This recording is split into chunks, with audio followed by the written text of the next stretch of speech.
peran, tanggung jawab, dan hak pemuda. Ini yang di dalam PKKMB, penerimaan mahasiswa baru itu kok malah tidak diajarkan gitu. Padahal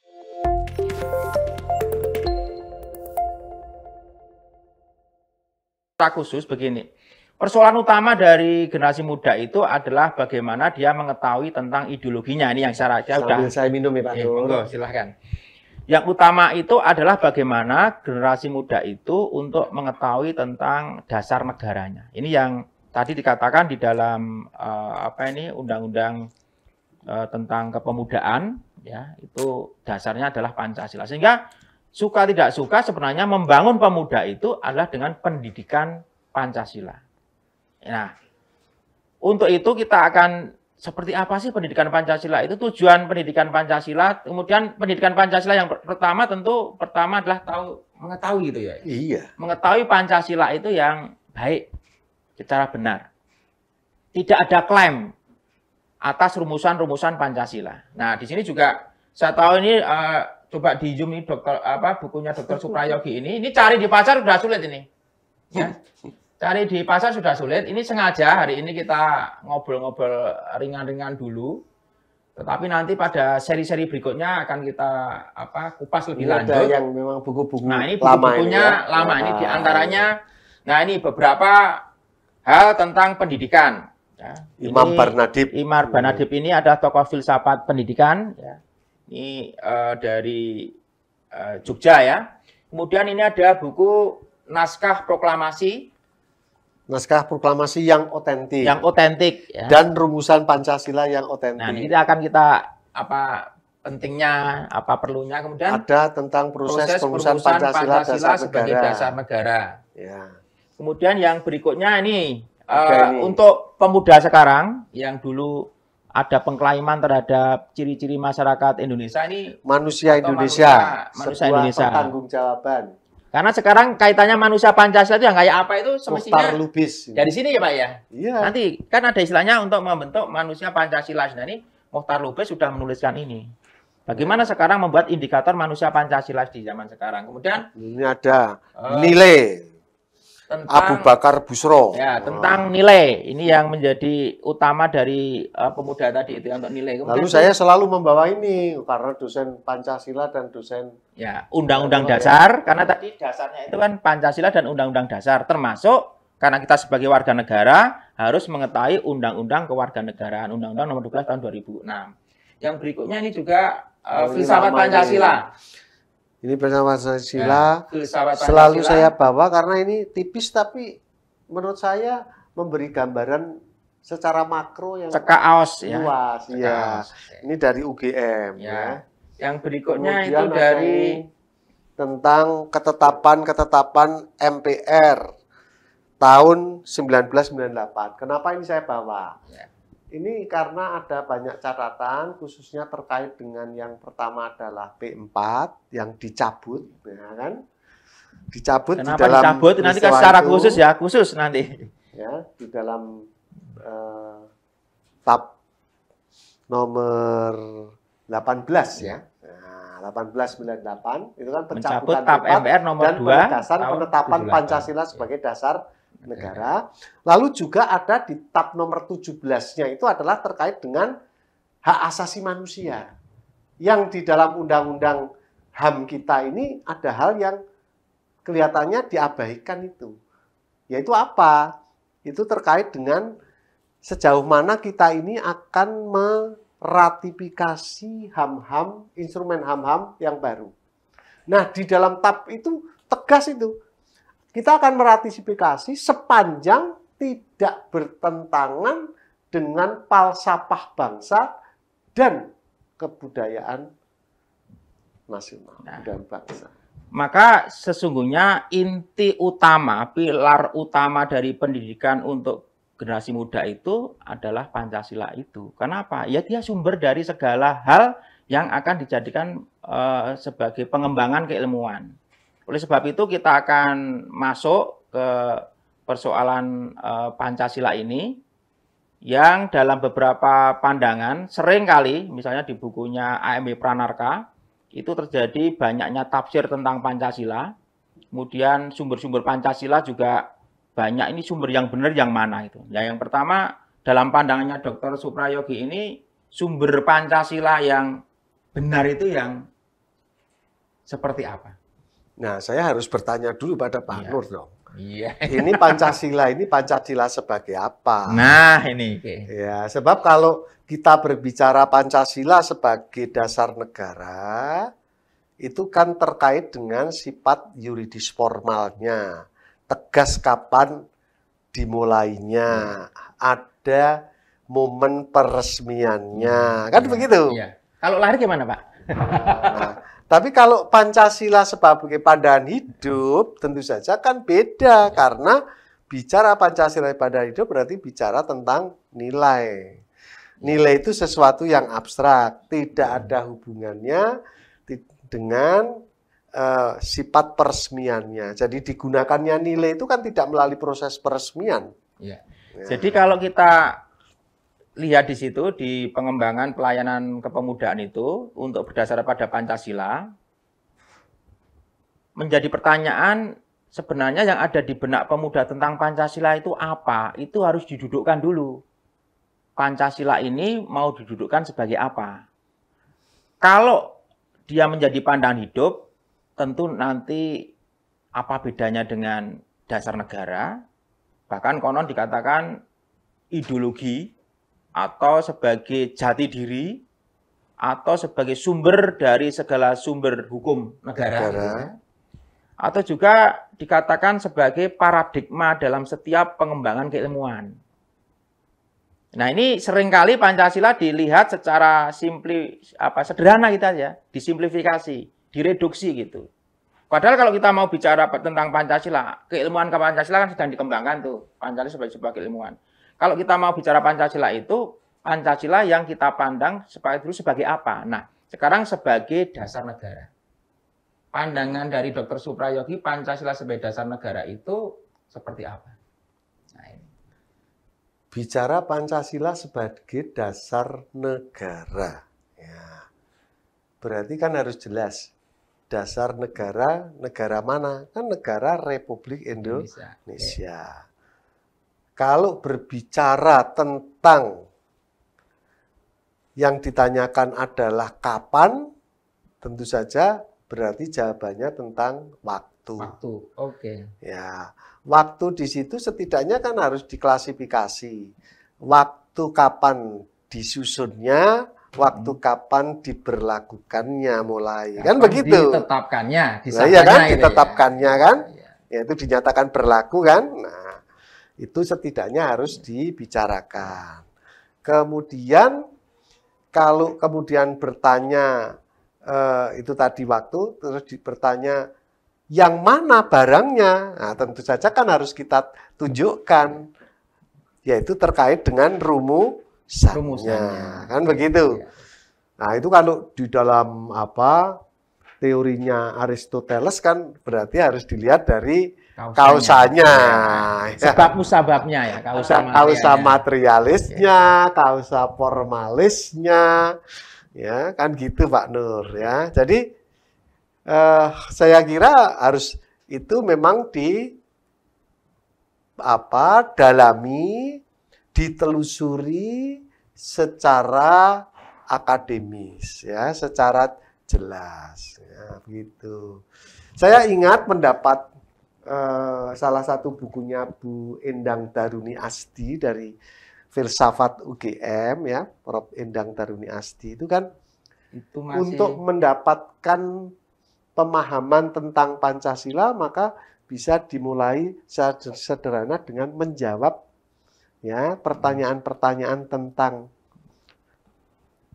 kapan, di mana, apa, bagaimana. Kan begitu. Ya. Nah, dengan menjawab ini semua nanti akan mendapatkan pengetahuan yang relatif lengkap ya tentang Pancasila secara proporsional dalam artian akademis sesuai dengan fakta dan historisnya. Nah, ini sering kali generasi muda bilang, apa sih gunanya pendidikan Pancasila gitu?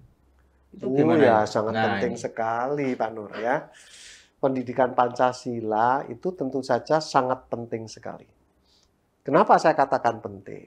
Nah, itu kalau di bukunya Bu Endang Daruni Asdi, di situ dibicarakan alasan-alasan mempelajari Pancasila. Gitu ya. Itu gitu. Alasan-alasannya. Ada alasan ilmiahnya. Ada alasan yuridis formalnya. Kan gitu. Terus ada alasan filosofisnya. Jadi kenapa orang itu harus mempelajari? Nah, sekarang salah satu alasan yuridis formal. Pancasila kan sudah ditetapkan ya sebagai dasar negara, Negara Kesatuan Republik Indonesia sejak 18 Agustus 1945 di dalam sidang PPKI. Ya. Yuridis formal itu sudah menjadi dasar negara. Karena menjadi dasar negara Indonesia, menjadi filosofi segronslah negara Indonesia, dalam bahasanya Rajiman Widyadiningrat itu ya, Donotonegoro. Ya, maka tentu saja pembentukan negara, penyelenggaraan negara, kehidupan kenegaraan Indonesia harus berdasarkan pada Pancasila.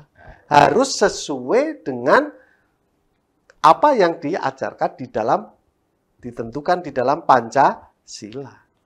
Itu konsekuensi yang tidak bisa dikatakan. Karena Pancasila sudah ditetapkan sebagai dasar negara. Sehingga negara, lembaga negara, penyelenggara negara, warga negara itu harus tunduk taat kepada Pancasila. Harus melaksanakan Pancasila. Istilahnya terikat secara yuridis, imperatif yuridis terikat. Suka tidak suka harus melaksanakan.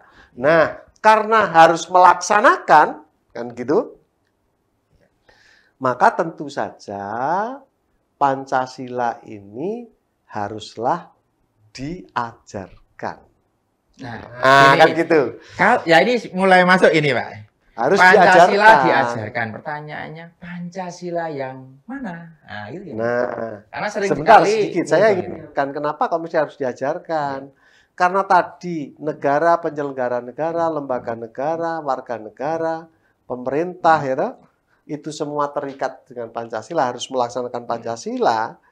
Kalau kemudian Pancasila itu tidak dipahamkan, tidak dimengertikan, tidak diajar, maka pelaksanaannya itu bisa saja semangatnya menggebu-gebu, tapi keliru, tidak sesuai dengan apa yang semestinya, kan gitu.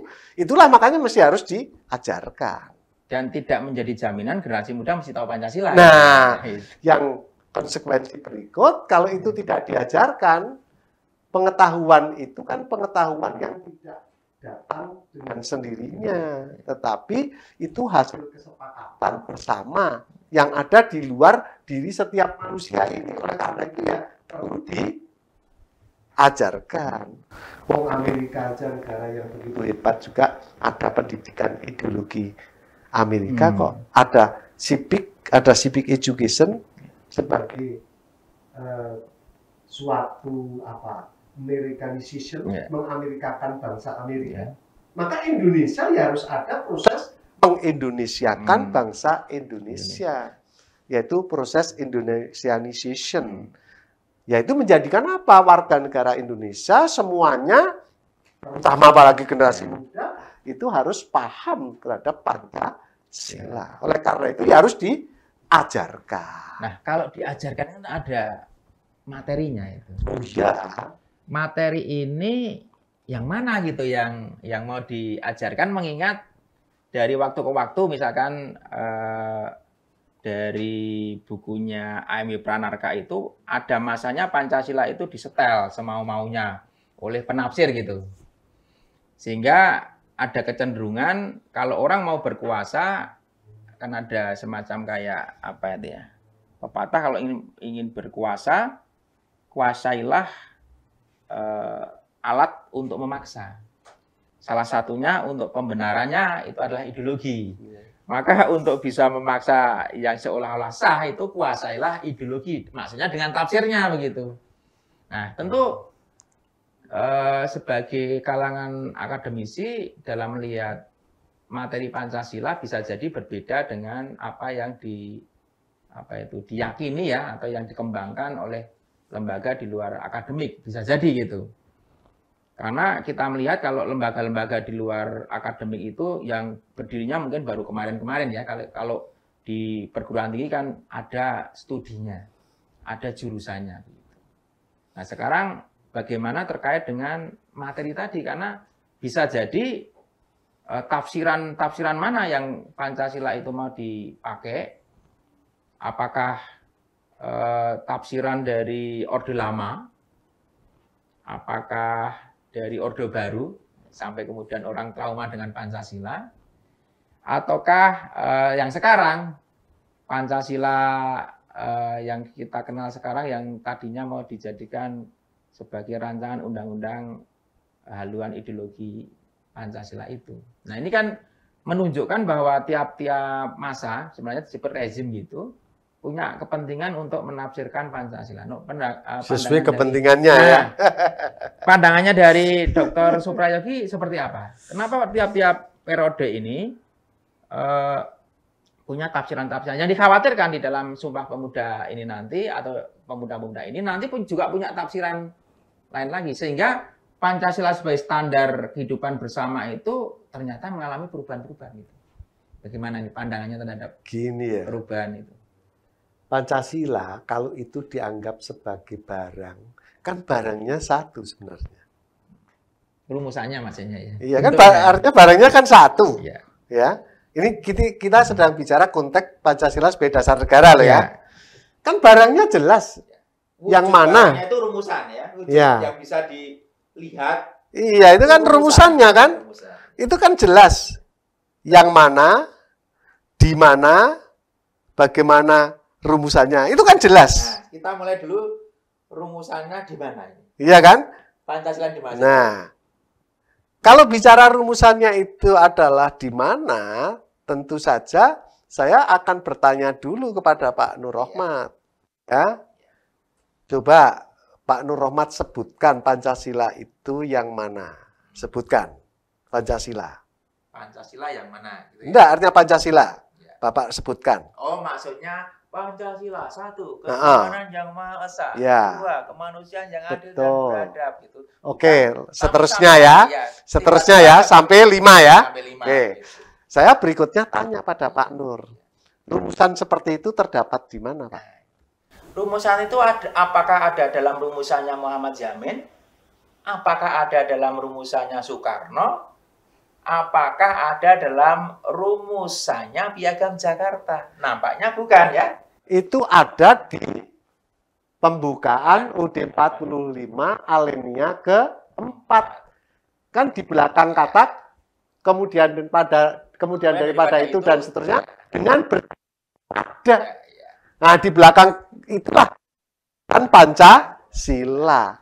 Nah, kalau sudah jelas Pancasila yang itu tadi, yang 1, 2, 3, 4, 5, yang rumusannya itu ada di pembukaan, maka tatkala Pak Nur tanya, kapan itu?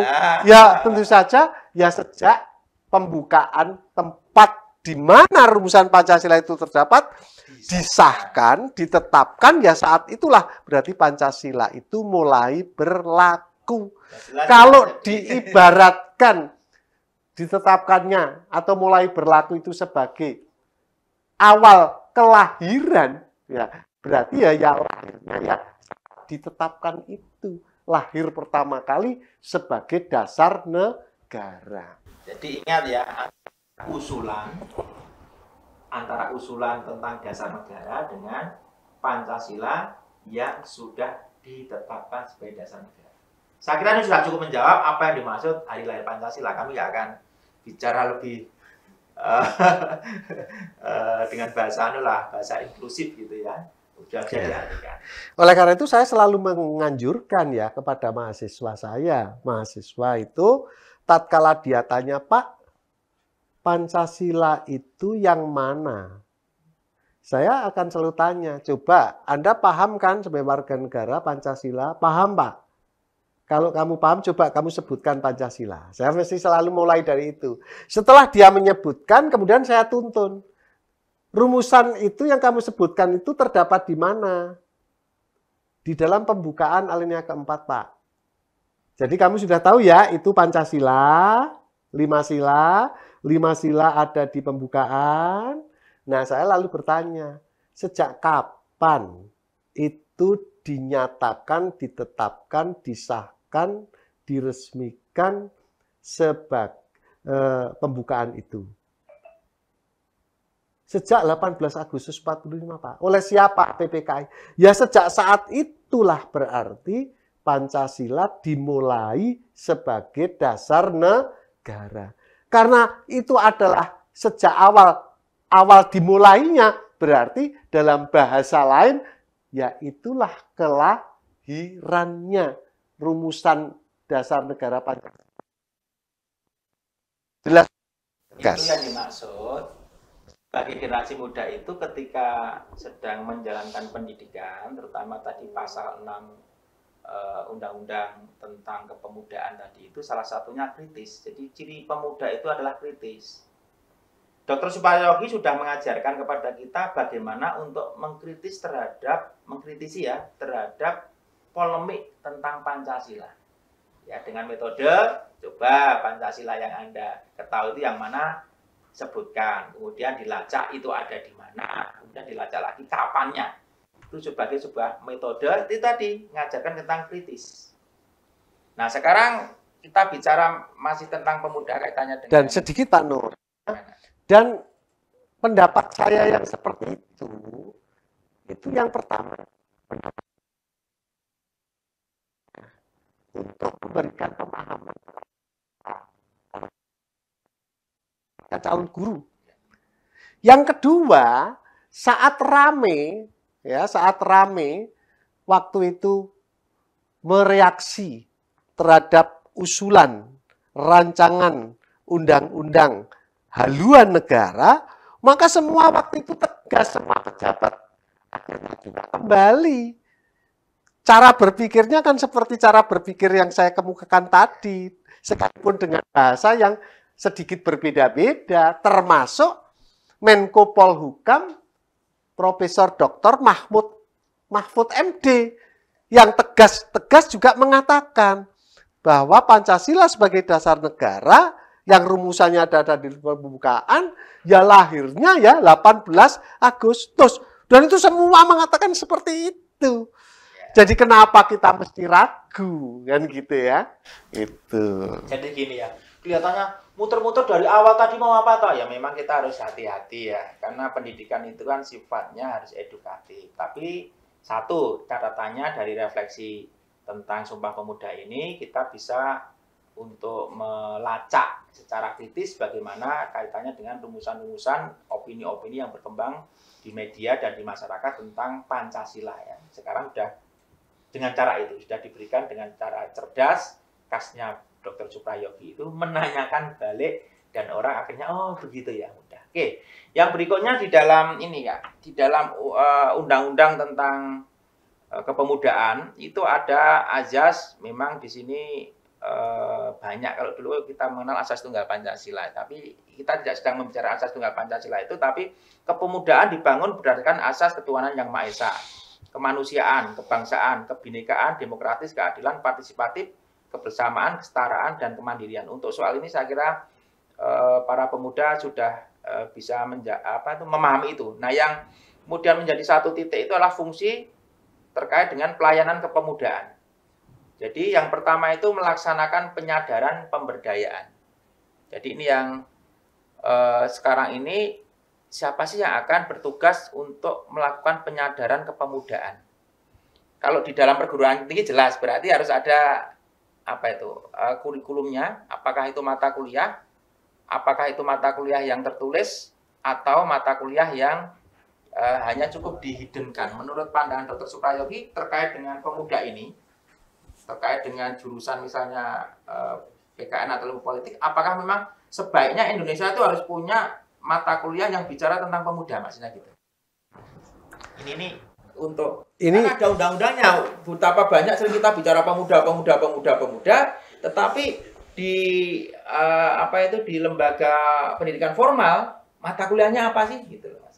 ya, ini sebenarnya pertanyaan ini ya ini sangat kontekstual sekali ya dan relevan dengan kita memperingati Sumpah Pemuda ya. Nah, tatkala ditanyakan penting enggak ya terkait dengan masalah kepemudaan ini dijadikan sebuah mata kuliah atau setidaknya menjadi materi dari sebuah mata kuliah misalnya pendidikan Pancasila atau pendidikan kewarganegaraan. Saya kira mesti harus ditanyakan, harus dipahami. Seperti apa sih sebenarnya yang namanya pemuda itu? Ya. Apa sih peran pemuda itu? Kan gitu. Kalau kita mendudukkan tentang pemuda itu sebagai apa, dia perannya apa, tentu saja nanti pada akhirnya baru kita akan bisa mendapatkan sebuah kesepahaman. Oh, berarti penting pemuda ini. Kalau sudah tahu pemuda ini penting, ya maka memang tidak bisa tidak, mestinya hal yang sangat penting terkait dengan kelangsungan kehidupan negara ini, ya harus menjadi materi yang harus diajarkan. Tentu saja kalau memang itu urgen sekali, ya saya kira harus menjadi mata kuliah, kan gitu ya. Tapi kalau misalnya dipandang sekarang terlalu banyak mata kuliah, setidaknya menjadi materi pokok dari suatu mata kuliah tertentu yang relevan, kan gitu. Berarti sebenarnya ada satu untuk masukan di dalam sistem pendidikan nasional kita, itu ya harus pemuda itu dipelajari begitu. Mungkin mempelajari dari masa ke masa dengan tantangannya, dan pemuda itu untuk mengenali diri sendiri, merefleksikan diri sendiri untuk memprediksikan ke masa yang akan datang dengan sejumlah tantangannya. Karena kalau tidak diajarkan mengenal diri biasanya gitu ya, pemuda itu diajarkan mengenal diri kira-kira lewat apa begitu? Ya, gini Pak. Pendidikan formal gitu. Gini Pak Nur. Jadi kita masih ingat ya, ada perdebatan, bahkan ada sedikit kecaman ya. Jangan kalau sesuatu hal dianggap penting kemudian mesti harus dimasukkan ke dalam mata kuliah. Harus diberikan dalam bentuk mata kuliah. Saya sependapat, saya setuju. Saya termasuk orang yang juga berpendapat seperti itu, berpandangan seperti itu. Tidak semua hal yang penting itu kemudian mesti harus dimasukkan. Ya, saya setuju sekali. Tetapi tentu saja arti penting itu kan mesti harus dikaji, didalami.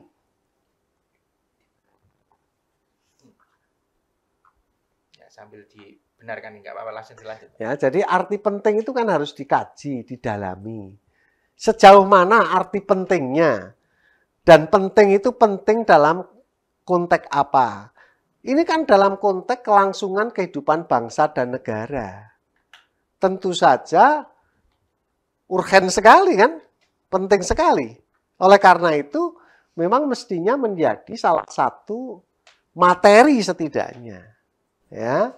Nah, untuk jurusan-jurusan tertentu, untuk prodi-prodi tertentu, seperti misalnya prodi PPKN, ya saya kira wajib memang menjadi mata kuliah. Karena itu akan memberikan bekal, pemahaman, bahkan lebih daripada itu adalah penyadaran, yang nantinya mereka itu harus menyiapkan, mengajarkan tentang PPKN, menyiapkan generasi muda, penjamin pelangsung kehidupan berbangsa dan bernegara, kan gitu.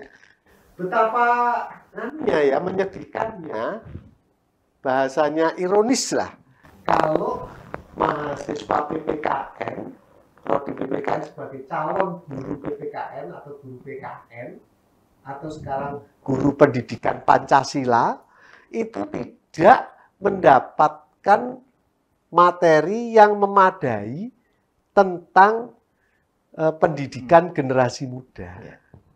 Ya. Itu ironis sekali. Ya.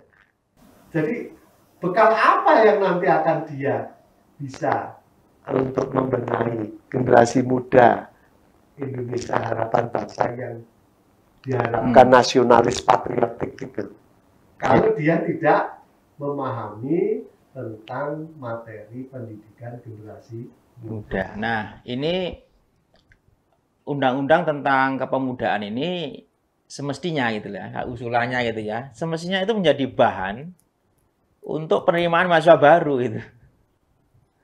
Mahasiswa baru itu sebenarnya ya salah satu bahan bacaannya adalah undang-undang kepemudaan ini untuk PKKMB itu kalau setiap mahasiswa masuk itu. Kenapa? Karena mahasiswa itu sebagai golongan ya di dalam pemuda yang mengenyam pendidikan tinggi yang jumlahnya baru 10%. Tetapi jarang kita lihat bagaimana tentang kepemudaan ini dikupas secara baik sehingga nanti di dalam pelayanannya, di dalam pengembangannya, apa yang dilakukan, termasuk etiknya itu sekarang.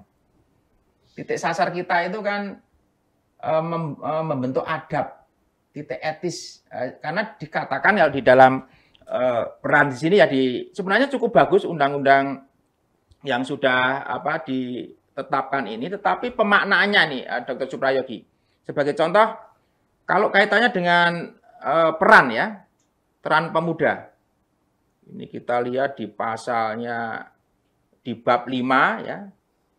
Kemudian di situ ada peran, tanggung jawab dan hak pemuda. Ini yang di dalam PKKMB penerimaan mahasiswa baru itu kok malah tidak diajarkan gitu. Padahal ini semestinya golongan-golongan yang terpelajar ini ngerti posisinya gitu. Ya. Sekaligus tidak itu tadi bahasanya apa? Tidak liar. Karena di sini ada mahasiswa itu kan golongan pemuda yang merupakan golongan kecil kalau dilihat dari persentase tadi. Yang diharapkan tentu saja nanti menjadi aset bangsa untuk menjaga kelangsungan kehidupan bangsa dan negara ini. Mestinya harus digarap betul.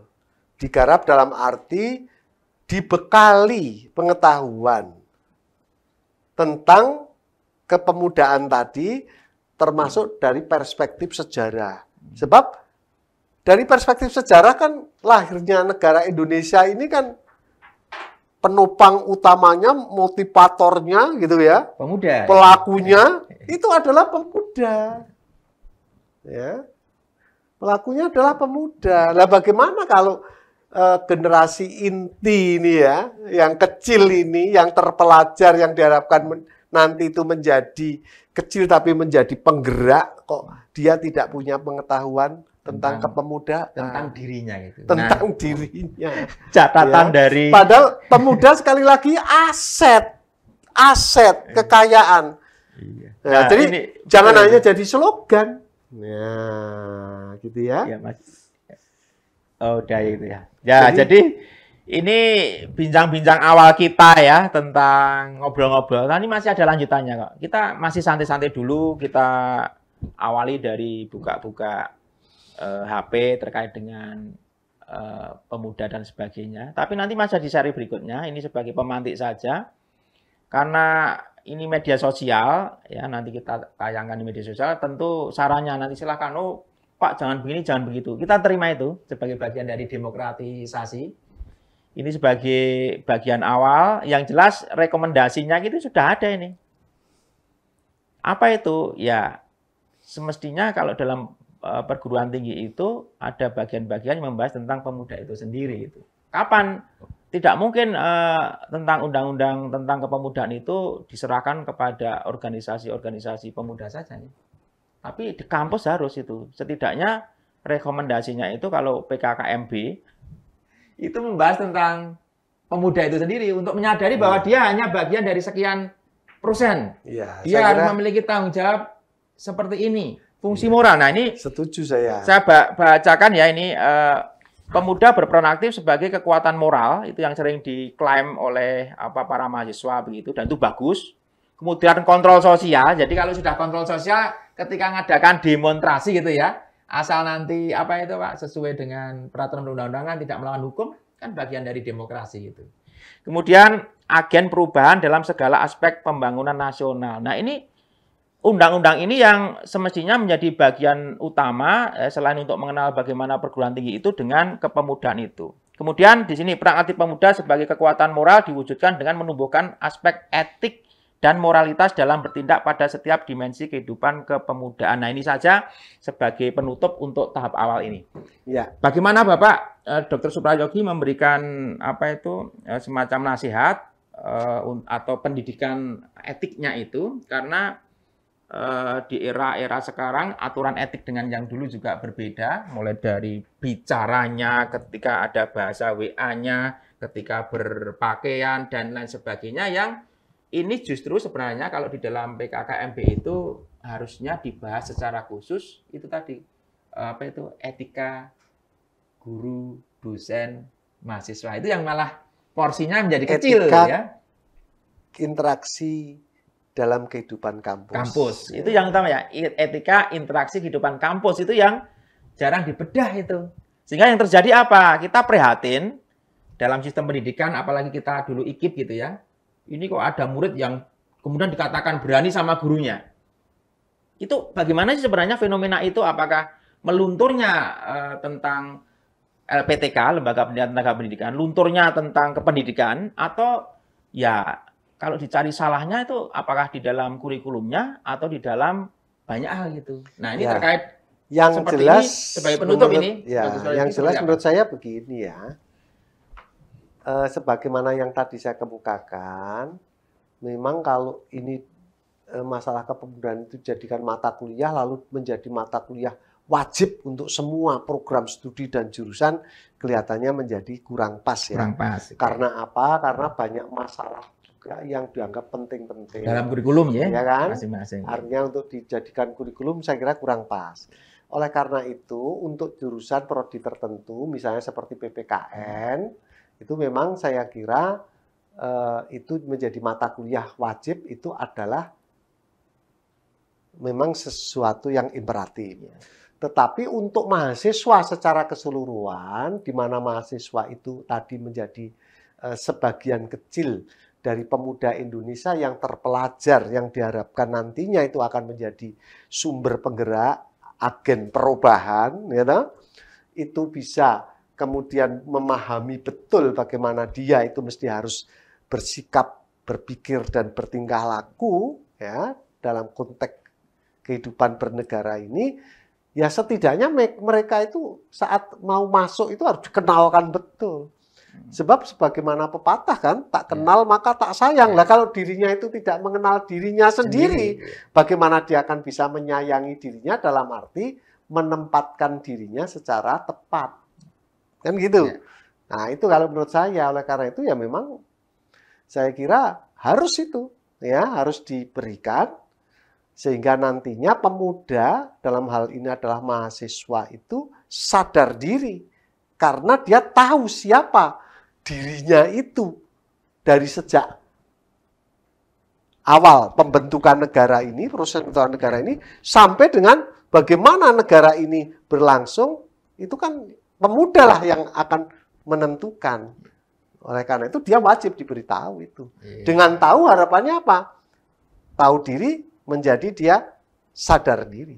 Nah, baik, jadi kalau dilihat dari ngobrol-ngobrol panjangnya, kita memang belum menukik kepada keilmuan-keilmuan khusus.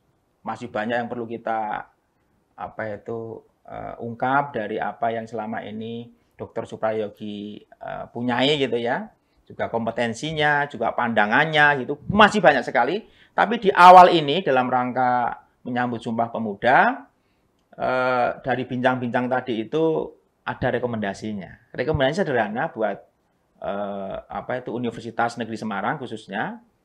Di dalam PKKMB itu ada baiknya khusus mengenai kepemudaan gitu ya, atau undang-undang kepemudaan ini diberikan porsi biar tahu seperti apa yang diharapkan negara kepada pemuda, khususnya pemuda yang mengenyam pendidikan. Kemudian kalau di jurusan PKN sendiri sudah ada mata kuliahnya, dan itu seperti kesepakatan 1000 kali perubahan kurikulum, kita tidak akan menghapuskan mata kuliah tentang pendidikan generasi muda. Dan itu identitas. Dan itu identitas dari prodi kita. Prodi PPKN. Nah, harapannya nanti juga di ilmu politik ketika nanti ada perubahan kurikulum gitu ya, itu untuk mengaji lebih jauh tentang pemuda ya, karena menurut para filsuf atau menurut filsuf lama itu, kenalilah dirimu sendiri. Seperti apa yang diinginkan negara terhadap para generasi muda itu salah satunya tercermin di dalam Undang-Undang Kepemudaan. Terima kasih kepada Dr. Suprayogi atas bincang-bincang kita yang masih ngalor ngidul gitu ya. Tetapi ada rekomendasinya. PKKMB tahun besok, porsi kepemudaan harus muncul di dalam kurikulum bagi mahasiswa baru, entah bagaimana caranya. Majulah terus, Universitas Negeri Semarang, jayalah selalu, dan kita menjadi pelopor di dalam pendidikan. Sekali lagi terima kasih pada Dr. Suprayogi. Nanti berikutnya akan kita kulik lebih lugas, lebih pendek, ngobrol-ngobrolnya diperpendek gitu ya. Tapi langsung menuju secara spesifik. Baru awal kita ngobrol-ngobrol dulu. Tapi punya rekomendasi itu. Terima kasih, sampai ketemu di lain kesempatan. Salam Pancasila. Salam. Selamat Hari Sumpah Pemuda tahun 2022. Majulah tunas-tunas muda.